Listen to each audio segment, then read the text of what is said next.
Marcus Thompson was born in a small, forgotten town called Millbrook. It was the kind of place where dreams went to die. The factories had closed years ago. The streets were empty. Most people worked at the local grocery store or drove trucks for a living. Nobody talked about art. Nobody talked about music. Nobody talked about becoming something bigger than themselves. His father, Robert Thompson, worked at a car repair shop. He came home every night with grease on his hands and tiredness in his eyes.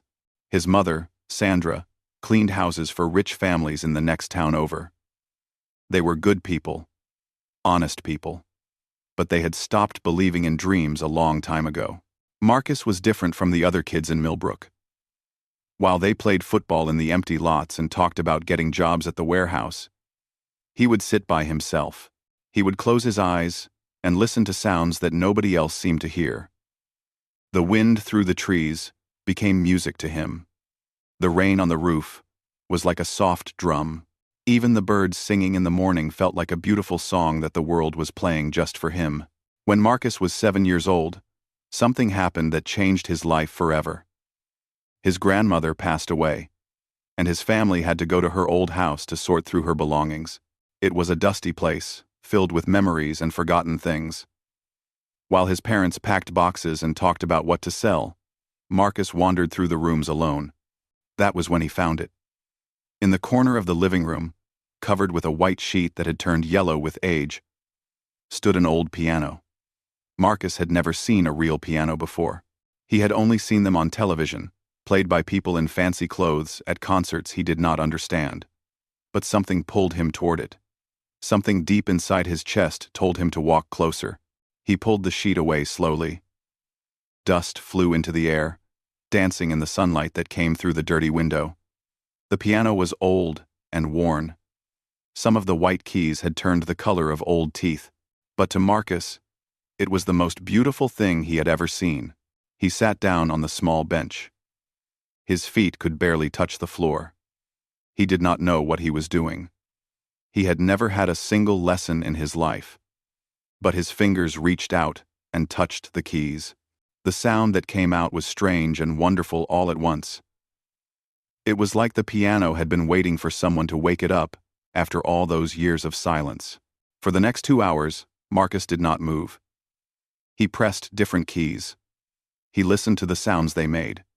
He tried to copy the melodies he had heard in his head for so long.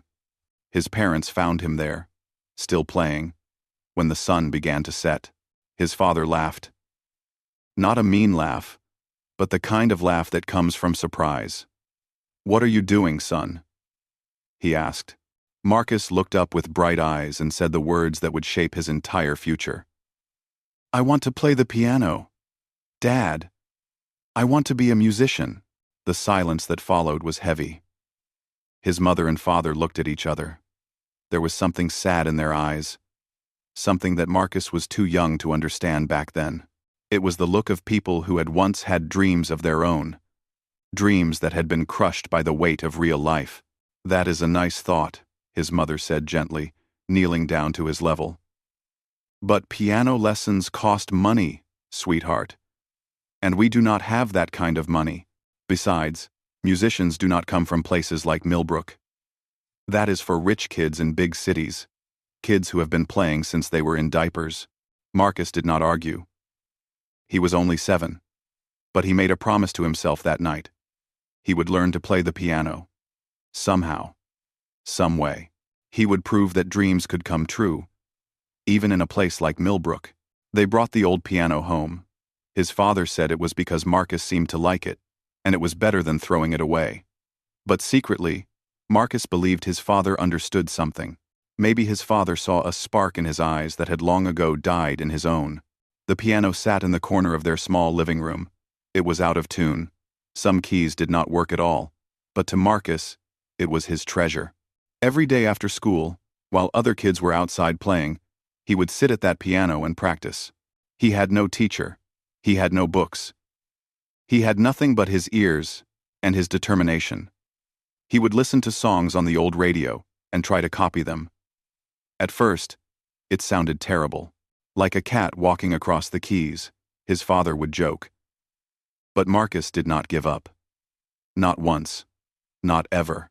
Days turned into weeks. Weeks turned into months. Slowly, something began to change. The random sounds started to form patterns. The patterns started to become melodies. And the melodies started to sound like real music. By the time Marcus was 10 years old, he could play simple songs without making many mistakes. By 12, he could play complex pieces that made his mother stop washing dishes and listen. By 14, he was creating his own music. Songs that had never existed before. Songs that came from somewhere deep inside his soul. But the world outside his home did not care about his progress. The kids at school had made up their minds about Marcus a long time ago. He was the weird kid who stayed inside. The strange boy who played an old broken piano instead of playing sports like a normal person. They called him names. They pushed him in the hallways. They told him he was wasting his time on a stupid dream.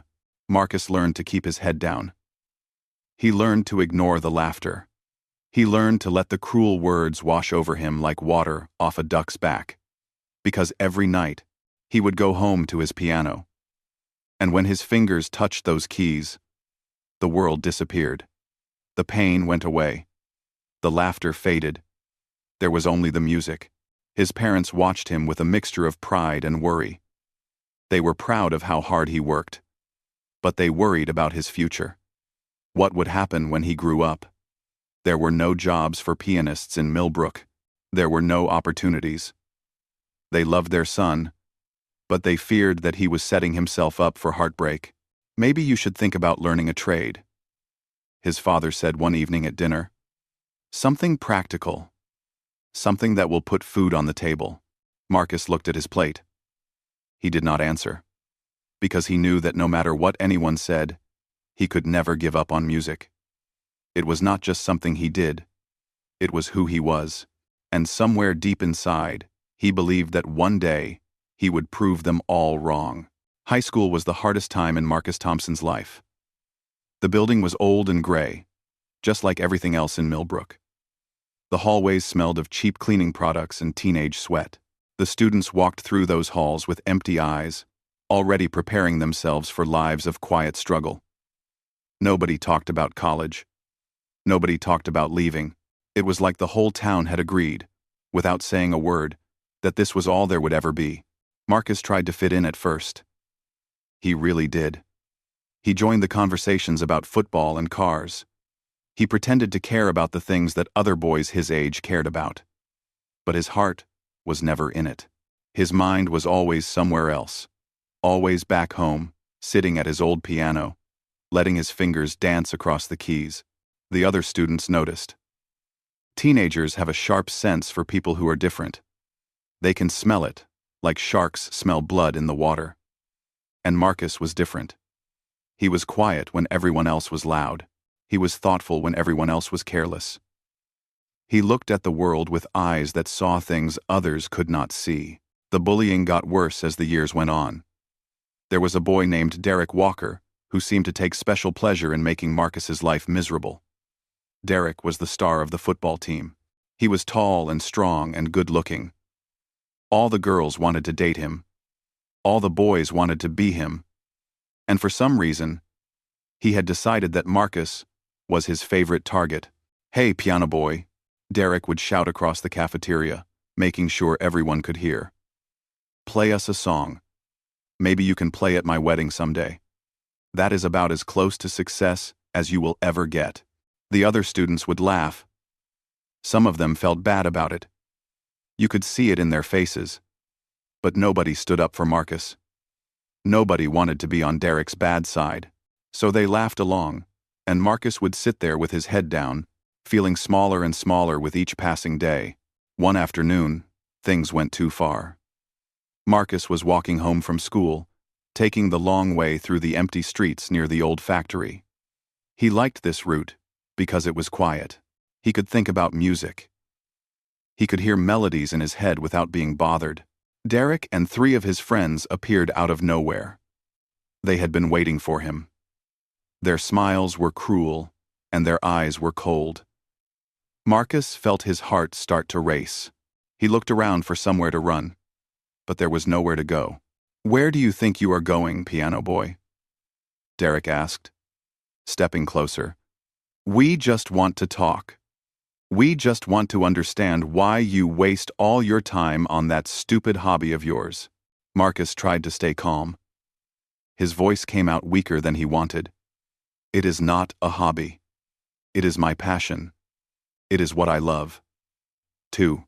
Derek laughed. It was an ugly sound. Passion? Love?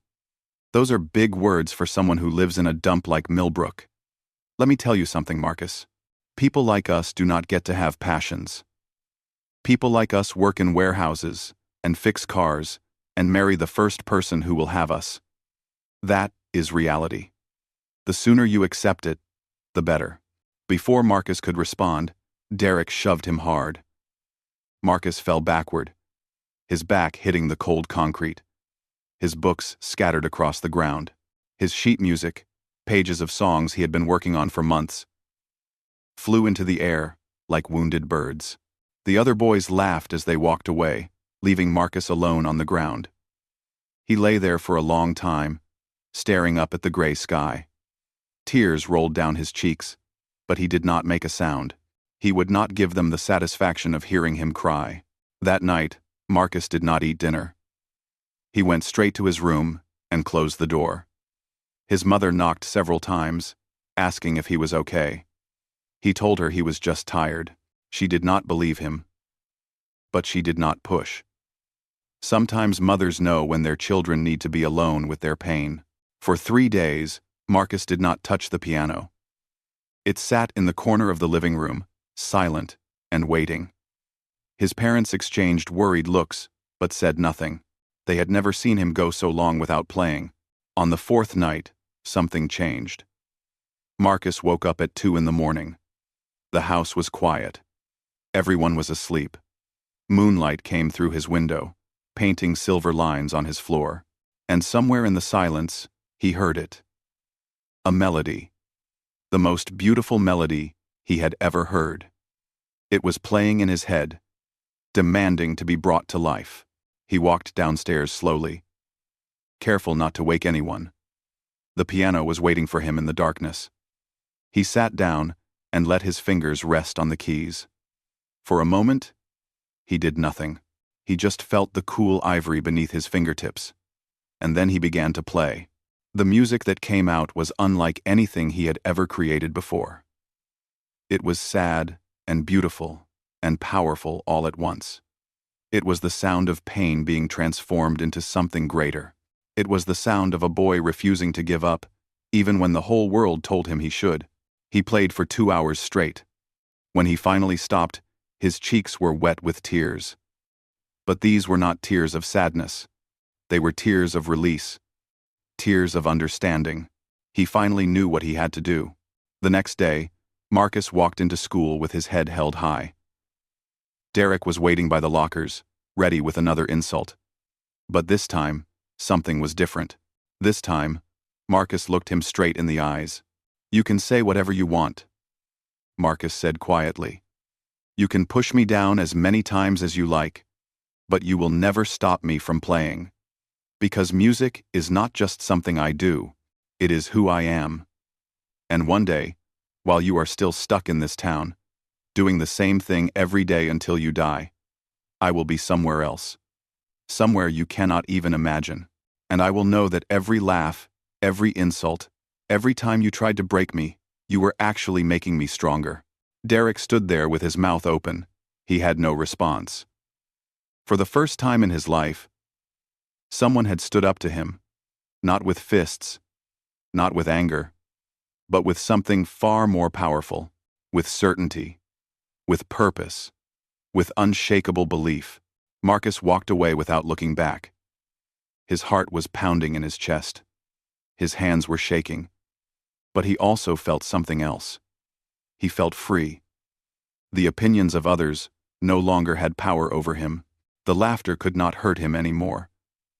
He had found something inside himself that was stronger than any bully, any doubt, any cruel word. From that day forward, Marcus practiced harder than ever. He would wake up before dawn and play. He would come home from school and play until his fingers ached. He would stay up late into the night, perfecting every note, every chord, every subtle movement of his hands. His parents watched this transformation with wonder. The quiet, shy boy, who used to hide from the world, was becoming something else. He was becoming a young man, with fire in his eyes and music in his soul. They still worried about his future. They still had doubts. But they also began to believe, just a little bit, that maybe their son was special. Maybe he really could do the impossible. The years passed slowly in Millbrook. Seasons changed. People came and went. But Marcus remained constant. While his classmates were getting jobs and starting families and settling into ordinary lives, he was becoming extraordinary. And soon, the whole world would find out just how extraordinary he truly was. Marcus Thompson turned 18 on a cold November morning. There was no big celebration. His mother baked a small cake. His father gave him a card with $20 inside. They sat together at the kitchen table, eating cake and talking about nothing important. It was a simple birthday, just like all his birthdays before. But this birthday was different. Because on this day, Marcus made a decision that would change everything. He had been saving money for years. Every odd job he could find. Every lawn he mowed. Every car he washed. Every penny had gone into a jar hidden under his bed. And now, finally, he had enough. Enough to buy a bus ticket out of Millbrook. He did not tell his parents right away. He spent the next few weeks planning in secret. He researched cities with music scenes. He looked up open mic nights, and piano bars, and talent competitions. He made lists of places where he could play, where people might actually listen. The more he planned, the more real it became, the more possible. Finally, one evening after dinner, he sat his parents down in the living room. His mother knew immediately that something serious was coming. She always could read her son like a book. His father leaned back in his chair, arms crossed, waiting. "I am leaving Millbrook," Marcus said. His voice was steady, even though his heart was racing. "I am going to the city. I am going to find a way to make music my career." The silence that followed was heavy. His mother's eyes filled with tears. These were not the reactions Marcus had hoped for, but they were exactly the reactions he had expected. "You cannot be serious," his father said finally. His voice was tight with emotion. "You have no money. You have no connections. You do not even have a proper education in music. What are you going to do? Walk into some fancy concert hall and ask them to give you a chance? They will laugh you right out the door." Marcus nodded slowly. "Maybe they will. Maybe they will laugh at me just like everyone else has. But I have to try. I cannot spend my whole life wondering what might have happened. I cannot grow old in this town, always asking myself if I could have made it. Even if I fail, at least I will know that I tried." His mother wiped her eyes with the back of her hand. She took a deep breath and stood up from her chair. Then, she walked over to Marcus and wrapped her arms around him. She held him tight for a long time, not saying a word. When she finally let go, there were tears running down her cheeks. "We always knew this day would come," she said softly. "We tried to protect you from disappointment. We tried to keep your expectations low, so you would not be hurt. But maybe we were wrong. Maybe you need to go out there and see for yourself." His father stayed silent.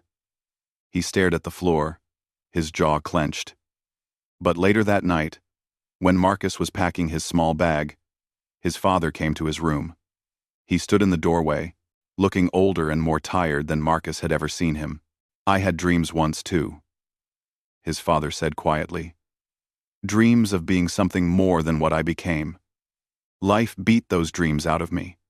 Responsibilities, bills, fear. I do not want that to happen to you. But I also know that if you do not go, you will hate yourself forever. So go." Go and chase this crazy dream of yours. But promise me one thing. 8. 8. Marcus looked at his father. Anything. Promise me that no matter what happens, you will not give up until you have given it everything you have. Not until you have left every last drop of yourself on that piano. If you are going to do this, do it all the way. No half measures, no regrets, Marcus promised. Father and son shook hands. It was the closest thing to a hug that his father had ever given him. The bus station was empty when Marcus arrived the next morning. Just a small building with a few plastic chairs and a tired-looking woman behind the counter. His parents stood with him, waiting for the bus to arrive. Nobody spoke. There was nothing left to say. When the bus finally pulled up, Marcus hugged his mother one last time. She pressed a small envelope into his hand. Inside was every dollar she had saved for emergencies. Marcus tried to give it back, but she refused. "You will need it more than we will," she said. "Now go. Go make us proud." The bus ride to the city took 6 hours. Marcus watched the landscape change through the dirty window. The small houses of Millbrook gave way to open fields. The fields gave way to suburbs, and the suburbs gave way to something Marcus had only seen in pictures. Tall buildings reaching up toward the sky. Streets filled with people walking in every direction. Lights and sounds and energy that made his head spin. This was it. This was where dreams either came true or died. He found a cheap room in a boarding house on the edge of downtown. The room was tiny. Just enough space for a single bed and a small desk. The walls were thin. He could hear everything his neighbors did. The bathroom was shared by everyone on the floor. But it was his first real step into independence. For the first few weeks, Marcus did nothing but walk the streets. He wanted to understand the city. He wanted to feel its rhythm. He visited every piano, bar, and jazz club he could find. He watched other musicians perform, studying their techniques, their stage presence, the way they connected with their audiences. He also saw how hard it was. The competition was fierce. There were hundreds of pianists in the city, all of them fighting for the same handful of spots. Many of them had studied at expensive music schools. Many of them had been playing since they were toddlers. They had teachers and mentors and connections. Marcus had none of these things. All he had was his talent and his determination. He started playing wherever he could. Street corners, subway stations. Anywhere there was a piano and someone willing to let him use it. He did not make much money. Some days, he barely made enough to eat. But he kept playing. Day after day. Week after week. Slowly, people started to notice. A few coins became a few dollars. A few people stopping to listen became small crowds. There was something about the way Marcus played that was different. Something raw and honest and deeply moving. His music came from a place of real emotion. It was the sound of struggle and hope all wrapped together. One evening, a woman in an expensive coat stopped to listen. She stood there for 20 minutes. Not moving. Not checking her phone. When Marcus finished playing, she walked over and handed him a business card. "My name is Victoria Chen," she said. "I manage a venue downtown. We are having an open talent night next month. I think you should come." Marcus looked at the card in his hand. His heart was beating so fast he could barely breathe. This was it. This was the opportunity he had been waiting for. The chance to prove himself in front of a real audience. The chance to show the world what he could do. He thanked her and promised he would be there. As he watched her walk away into the crowd, he felt something shift inside him. The journey was far from over. In many ways, it was just beginning. But for the first time since leaving Millbrook, he allowed himself to believe that maybe, just maybe, his dreams could come true.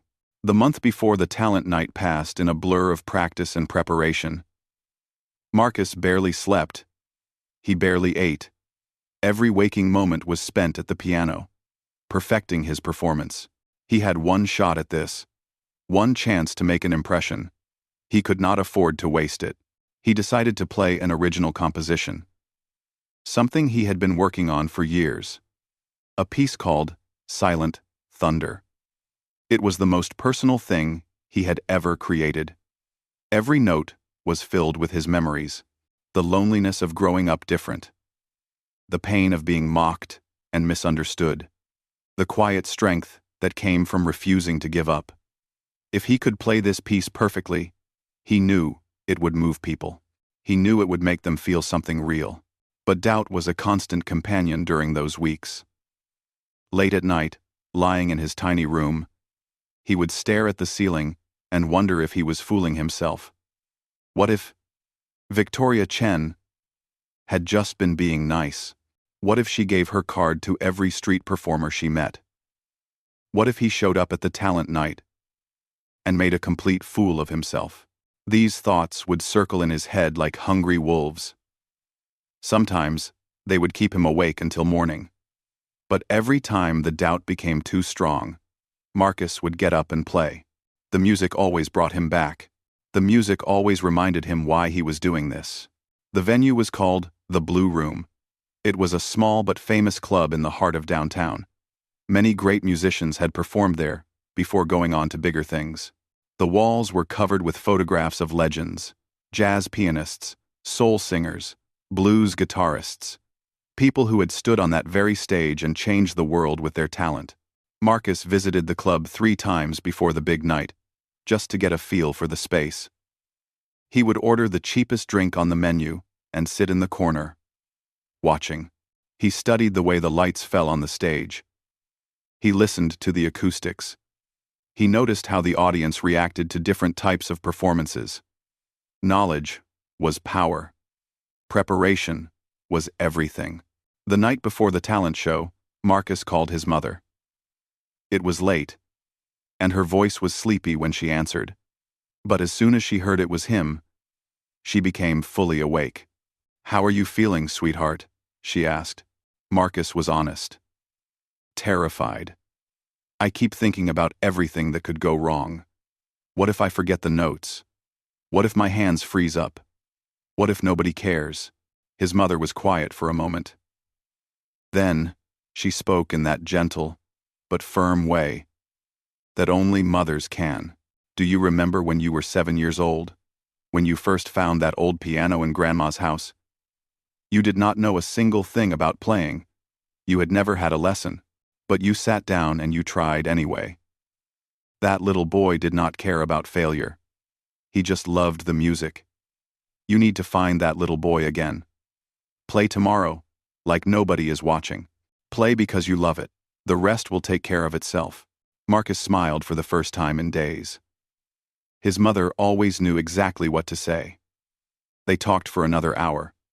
About home, about his father, about all the small things he missed. When he finally hung up, he felt calmer, more centered, ready. The day of the talent night arrived gray and rainy. Marcus took it as a sign.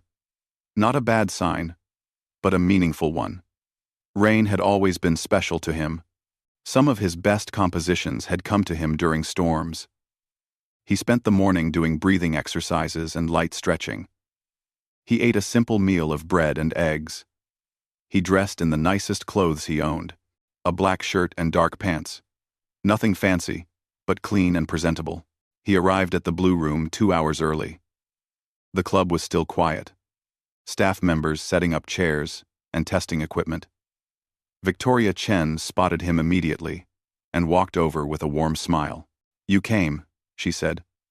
"Good. I was hoping you would not lose your nerve." Marcus shook her hand. "I almost did.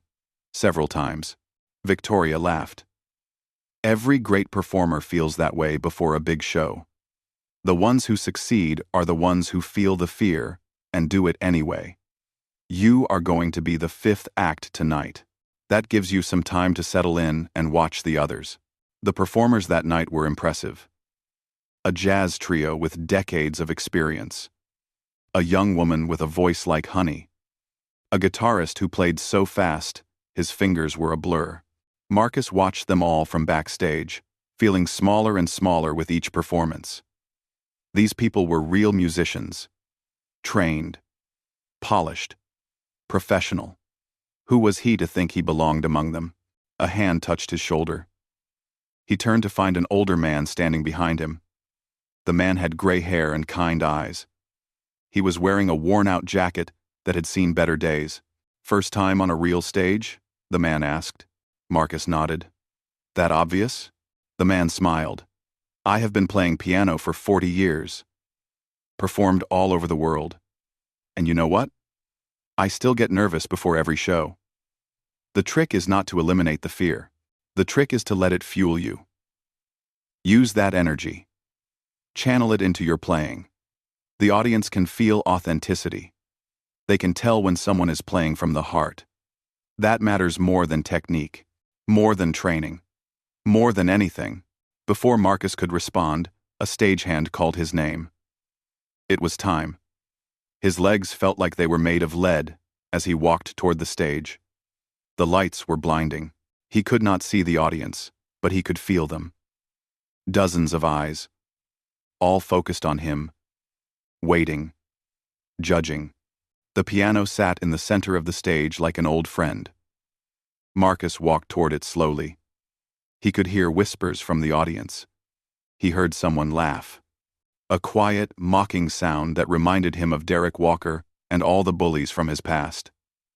For a moment, he wanted to run, to flee back to his tiny room, and forget this whole thing had ever happened. But then he remembered his mother's words. "Play like nobody is watching. Play because you love it." He sat down at the piano. He placed his fingers on the keys. He closed his eyes, and he began to play. The first notes of Silent Thunder filled the room, soft and delicate, like raindrops falling on a still lake. The whispers stopped. The laughter died. A hush fell over the entire club as the music washed over them. Marcus did not think about technique. He did not think about the audience. He thought about his grandmother's piano, about the first time he touched those yellowed keys, about all the nights he practiced alone while the world laughed at him, about his father's calloused hands and his mother's tired smile, about every cruel word and every broken dream and every moment of doubt he had ever faced. All of it poured out through his fingers. The music grew louder, more intense. It swelled like a storm gathering strength. Then it crashed down like thunder, shaking the walls of the little club. Then it softened again, gentle as a whisper, as a prayer, as a promise. When the final note faded into silence, Marcus opened his eyes. For a moment, nothing happened. The audience sat frozen, as if caught in a spell. Then, slowly at first, someone started to clap. Then another person. Then another. And suddenly the entire room was on its feet, applauding wildly, some of them with tears streaming down their faces. Marcus sat at the piano, unable to move, unable to believe what was happening. This was not like anything he had imagined. This was not polite appreciation. This was something deeper, something raw and real. These people had felt what he felt. They had heard what he was trying to say. They had understood. Victoria Chen was the first to reach him when he finally stood up. Her eyes were shining with emotion. "Where have you been hiding?" she asked, her voice barely above a whisper. That was one of the most beautiful things I have ever heard. Marcus did not know what to say. He just stood there, trembling, as the applause continued to rain down around him. The boy from Millbrook, the kid nobody believed in, he had walked onto that stage expecting to fail. And instead, he had stunned the entire room. The days following that magical night at the Blue Room changed Marcus Thompson's life in ways he never could have predicted. Word spread quickly through the city's music scene. People who had been there that night told their friends. Those friends told other friends. Soon, Marcus's name was being whispered in places he had never imagined. Recording studios, concert halls, music magazines. Everyone wanted to know about the unknown pianist, who had made an entire room cry with a single performance. Victoria Chen became his informal manager. She did not ask for a contract or a percentage. She simply believed in him and wanted to help. She introduced him to producers, club owners, and industry insiders. She got him more performance slots at the Blue Room and at other venues around the city. Within weeks, Marcus went from playing for spare change on street corners to performing in front of packed crowds every weekend. But success brought its own challenges. The life of a working musician was harder than Marcus had ever imagined. Late nights that stretched into early mornings, long hours of practice followed by longer hours of performing, the constant pressure to create new material, the endless networking, smiling at people he did not know, pretending to enjoy conversations about business when all he wanted to do was play. There were also people who wanted to take advantage of him. Men in expensive suits who showed up at his performances with contracts and promises. They spoke of record deals and world tours and millions of dollars, but Victoria warned him to be careful. "This industry chews people up and spits them out," she told him during a late-night meeting at a coffee shop. "They see your talent. They see your authenticity. And they want to package it, put it in a box, sell it to the masses. But the moment you let them control you, you lose the very thing that makes you special." Marcus listened carefully. He turned down offers that felt wrong. He walked away from deals that seemed too good to be true. It was not easy. Sometimes the money being offered was more than his parents made in a year. But something deep inside him refused to compromise. His music was not a product. It was his soul. And his soul was not for sale. Months passed. Marcus continued to grow as an artist and as a person. He moved out of the cramped boarding house and into a small apartment with a proper piano. It was still tiny by city standards, but it felt like a palace compared to where he had come from. He called his parents every week, telling them about his performances, his new friends, the exciting world he was discovering. His mother cried happy tears during every call. His father, true to form, expressed his pride in quieter ways. He would ask detailed questions about the music industry. He would offer practical advice about saving money and avoiding debt.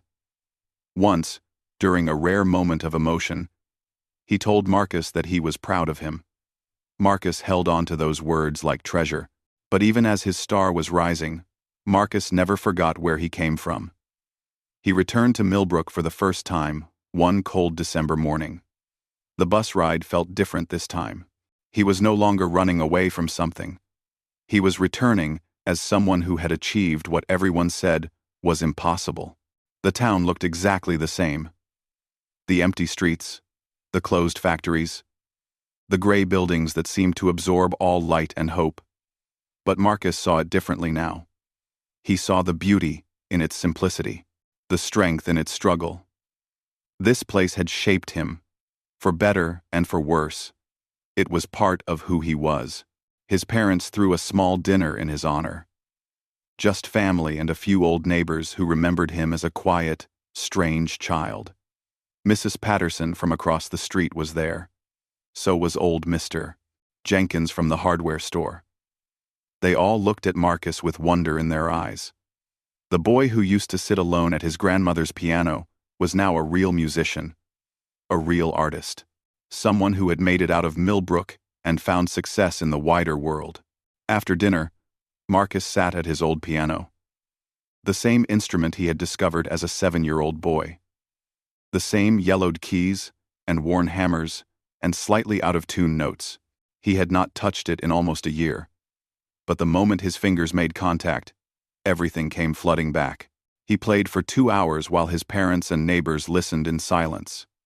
He played the songs he had written as a teenager, pouring his loneliness into melody. He played the new compositions that had made him famous, the ones that made audiences weep with their raw emotion. And he played Silent Thunder, the piece that had started it all, the music that had transformed him from a nobody into someone worth listening to. When he finally stopped, his mother was openly crying. His father had turned away, pretending to look out the window. But Marcus could see his shoulders shaking. Even the neighbors, People who had watched Marcus grow up without paying much attention seemed moved beyond words. "I always knew you were special," his mother said, wrapping him in a tight hug. "Even when you were little. Even when we tried to protect you from disappointment. There was always something in you that was meant for greater things." Marcus stayed in Millbrook for 3 days. He walked the streets he had walked as a child. He visited his grandmother's grave and told her about the piano she had left behind. He even ran into Derek Walker, who was now working at the same car repair shop where Marcus's father had spent his entire career. Derek looked older than his years. His face was tired. His eyes had lost their cruelty. When he saw Marcus, he seemed to shrink, as if waiting for payback for all those years of torment. But Marcus felt no anger, no desire for revenge. He simply nodded at Derek and walked on. The past was the past. He had already won the only victory that mattered. He had proven, beyond any doubt, that dreams could come true. The bus ride back to the city felt like traveling between worlds. Millbrook disappeared behind him, growing smaller and smaller until it vanished into the horizon. Ahead lay the sprawling lights of the city, bright and beckoning. Full of possibilities he was only beginning to explore. Marcus leaned his head against the window and closed his eyes. He thought about everything he had been through. The struggles, the doubts, the moments when giving up had seemed like the only option. But he had not given up. He had kept playing. He had kept believing. And now, finally, his belief was being rewarded. But he was also wise enough to know that the journey was far from over. Success was not a destination. It was a continuous process. There would be more challenges ahead, more obstacles, more people who would doubt him or try to hold him back. The music industry was brutal, and many artists burned bright for a moment before fading into obscurity. Marcus was determined not to be one of them. He would keep growing, keep learning, keep pushing himself to create music that mattered. Because at the end of the day, that was all that really counted. Not the fame, not the money, not the applause, just the music. The pure, honest, heartfelt music that had been inside him since the very beginning. As the city lights grew closer, Marcus smiled to himself. The boy from Millbrook had come a long way, but the best was still to come. 2 years after that first performance at the Blue Room, Marcus Thompson stood backstage at the Grand Metropolitan Theater. This was not some small club with 100 seats. This was one of the most famous concert halls in the entire country. 3,000 people had paid to see him perform. His face was on posters throughout the city. Music critics who had never heard of him 2 years ago were now writing long articles about his genius. The journey to this moment had been intense. After the Blue Room, there had been more performances, bigger venues, more attention from the press. A small record label run by a woman named Rebecca Torres had signed him. She was different from the other executives who had approached him. She did not want to change his style or polish away his rough edges. She simply wanted to record his music and share it with the world. His first album, titled Millbrook Memories, was released to critical acclaim. It debuted in the top 20 of the charts, an almost unheard-of achievement for a classical piano album in the modern age. Suddenly, Marcus was being interviewed on television shows. His face appeared in magazines. Strangers recognized him on the street and asked for photographs and autographs. The attention was overwhelming at first. Marcus had spent most of his life being invisible, being ignored, being overlooked. Now, suddenly, everyone wanted a piece of him. Fans sent him thousands of letters and messages. Some were touching, stories of people whose lives had been changed by his music. Others were strange or even frightening. The price of fame was a loss of privacy that Marcus was not prepared for. But he adapted. He learned to smile for cameras. He learned to give interviews without revealing too much of himself. He learned to separate Marcus, the person, from Marcus, the performer. It was a necessary skill. Without it, the constant attention would have driven him crazy. Through it all, he never stopped practicing. Every morning, before the world woke up, Marcus would sit at his piano and play. Not for an audience, not for fame, just for himself. Just to reconnect with the love of music that had started everything. These early morning sessions were sacred. They reminded him who he really was. Beneath all the success and celebrity, his second album was even more successful than the first. It reached number 3 on the charts and stayed there for 12 weeks. Concert tours followed. Europe, Asia, South America. Marcus played in cities he had only dreamed of visiting. Paris, Tokyo, London, Buenos Aires. Everywhere he went, sold-out crowds greeted him with standing ovations. But success came with loneliness.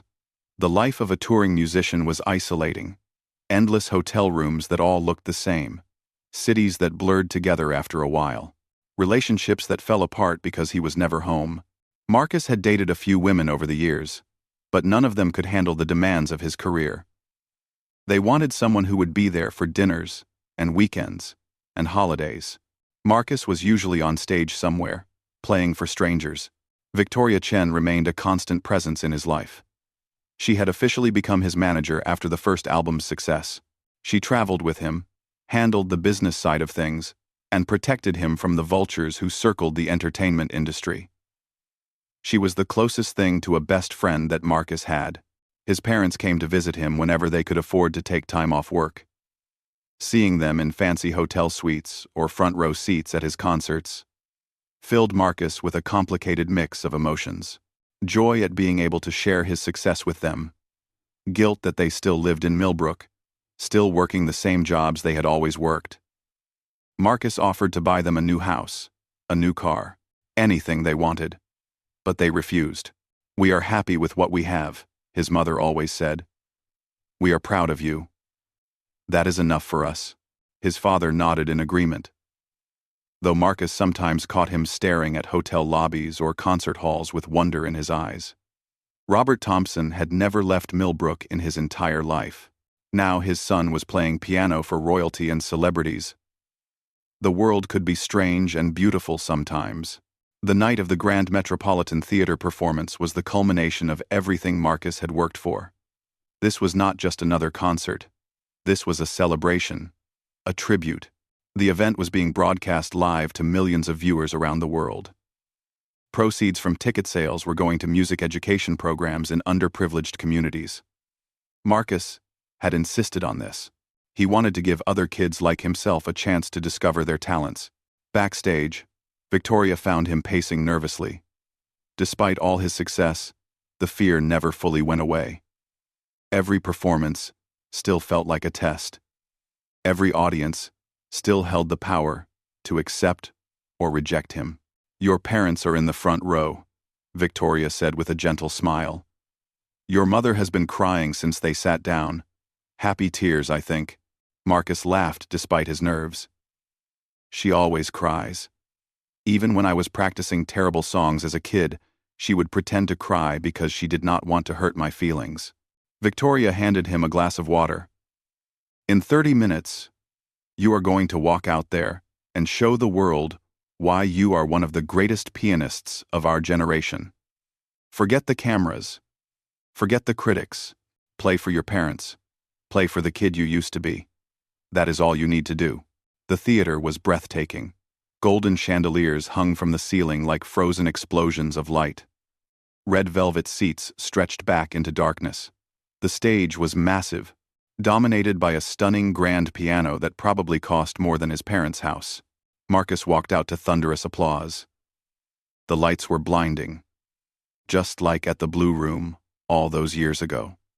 But this time, he was not scared. He was ready.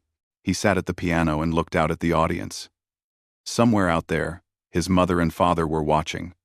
People from all over the world were watching through their screens. And in countless small towns and forgotten places, kids just like him were watching too. Kids who had been told their dreams were impossible.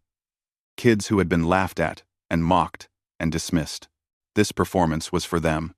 Marcus placed his fingers on the keys and began to play. The music filled the grand hall, rising toward the painted ceiling, echoing off the ancient walls. It was the story of his life, translated into sound. Every struggle, every victory, every moment of doubt, and every moment of triumph.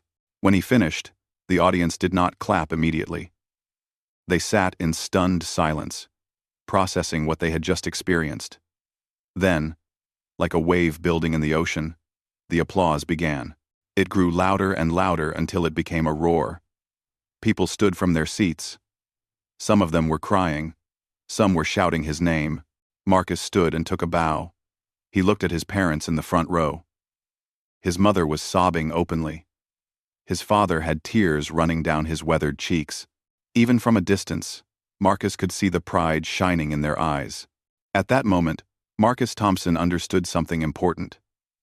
Success was not about fame or money or recognition. It was about staying true to yourself, about pursuing your passion even when the world told you it was worthless, about never giving up, no matter how hard things got. The boy from Millbrook had done all of these things. And now, standing on the greatest stage of his life, he knew that everything he had been through had been worth it. 10 years had passed since the Grand Metropolitan Theater performance. Marcus Thompson was now a name that needed no introduction. He had released 7 albums, each one exploring new dimensions of his art. He had won every major award in the music industry. He had performed for presidents and kings, at ceremonies and celebrations that would be remembered for generations. But the most meaningful work of his life had nothing to do with fame or awards. The Marcus Thompson Foundation was born 5 years after his breakthrough. It started small, with a single music school in Millbrook. Marcus had returned to his hometown with architects and builders, determined to give back to the place that had shaped him. Where there had once been an abandoned factory, there now stood a beautiful building filled with pianos and guitars and drums and every instrument a child could dream of playing. The school was free for every student. Children from Millbrook and the surrounding towns could walk in without $1 in their pocket and walk out with skills that could change their lives. Marcus hired the best teachers he could find. He visited whenever his schedule allowed, giving masterclasses and performances that inspired the students to reach for their own impossible dreams. One school became 2, then 5, then 20. The foundation spread across the country, then around the world. In cities and villages where music education had never existed, Marcus Thompson schools were giving young people opportunities they never thought possible. He met thousands of students over the years. Kids who reminded him of himself. Quiet, different, underestimated by everyone around them. He would sit with them after classes and tell them his story. The grandmother's piano, the bullies at school, the nights of doubt and fear. He wanted them to know that talent alone was not enough. You also needed perseverance. You needed belief in yourself. You needed the courage to keep going even when everyone told you to stop. Some of these students went on to become professional musicians. Others became teachers themselves, passing on what they had learned to new generations. A few became famous, their names appearing in headlines around the world. But Marcus was equally proud of the ones who found simpler paths. The child who learned piano and gained the confidence to pursue a career in medicine. The teenager who discovered drumming and overcame their social anxiety. Every life changed by music was a victory. Marcus's personal life also transformed during these years. He met a woman named Elena at one of his foundation events. She was a pediatric surgeon, completely uninterested in fame or celebrity. Their first conversation lasted 4 hours. By the end of it, Marcus knew he had met someone special. They married in a small ceremony in Millbrook. His parents were there, older now, but still full of love and pride. Victoria Chen served as his best woman, a role she accepted with her trademark dry humor. The wedding took place in the very building that had once been his grandmother's house, rebuilt and renovated but still holding the spirit of that dusty old piano in the corner. Elena understood Marcus in ways nobody else ever had. She supported his career without being consumed by it. She kept him grounded when success threatened to go to his head. She gave him a home to return to after long tours. And she gave him something he had never expected to have: children. Marcus became a father at 42. Twin daughters who had his mother's eyes and their mother's strength. He named them Hope and Grace, two qualities that had carried him through his darkest times. Watching them grow was the greatest joy of his life. He taught them piano, of course, but never pushed them. Music should be a gift, not a burden. If they wanted to pursue it, he would support them. If they wanted to become doctors, like their mother, or engineers, or artists, or anything else, he would support that too. His father passed away peacefully in his sleep one autumn morning. Marcus was at his bedside, holding his hand, playing soft melodies on a small keyboard he had brought to the hospital room. Robert Thompson's last words were barely a whisper. "I am proud of you, son. Always have been. Even when I was too scared to say it." Marcus played at his father's funeral. He played Silent Thunder, the piece that contained everything his father had taught him about quiet strength and determined persistence. There were no dry eyes in the small church in Millbrook. Even people who had not known Robert Thompson personally understood that they were witnessing something sacred, a son honoring his father through the only language he truly knew. His mother moved to the city after that. She wanted to be close to her grandchildren, to watch them grow and fill their heads with stories about their grandfather. She lived in a comfortable apartment that Marcus insisted on paying for. Every Sunday, the whole family gathered for dinner. These were Marcus's favorite moments, not the concerts, or the awards, or the standing ovations. Just a simple meal with the people he loved. At 50 years old, Marcus gave what would become his farewell tour. It was not that he was retiring from music. He would never fully retire from music. It was part of him, woven into his DNA. But he wanted to step back from the spotlight. He had proven everything he needed to prove. Now, it was time to focus on teaching, on the foundation, on his family. The final concert was held at the Blue Room, the same small club where everything had begun. Victoria had arranged it as a surprise. When Marcus walked onto that familiar stage and saw the intimate crowd before him, he was overwhelmed with emotion. This was where Victoria had first believed in him. This was where he had played Silent Thunder for the first time. This was where Marcus Thompson, the street performer, had transformed into Marcus Thompson the artist. He played for 3 hours that night. Every major piece from his career. New compositions he had never shared publicly. Improvisations that came from somewhere deep in his soul. The audience was small, but the impact was enormous. People who had followed his career for decades, young musicians who had grown up listening to his albums, even a few of his former students, now successful artists in their own right. When it was over, Marcus sat at the piano for a long moment, looking out at the faces before him. He thought about the journey that had brought him here. The 7-year-old boy who had found a dusty piano. The teenager who had been bullied and mocked. The young man who had left everything behind to chase an impossible dream. The artist who had stunned rooms and touched millions of hearts. He had done it. Despite everything, he had done it. Marcus Thompson stood and took one final bow. The applause washed over him like warm rain. But he barely heard it. He was thinking about his grandmother's piano, about his mother's encouraging words, about his father's calloused hands, about everyone who had believed in him when believing seemed foolish. As he walked off stage for the last time, Marcus smiled. The music would never stop. It would live on in his students, his albums, his children. It would continue to inspire people long after he was gone. The boy from Millbrook had proven something important, something that would resonate through generations. Dreams were not foolish. Passion was not weakness.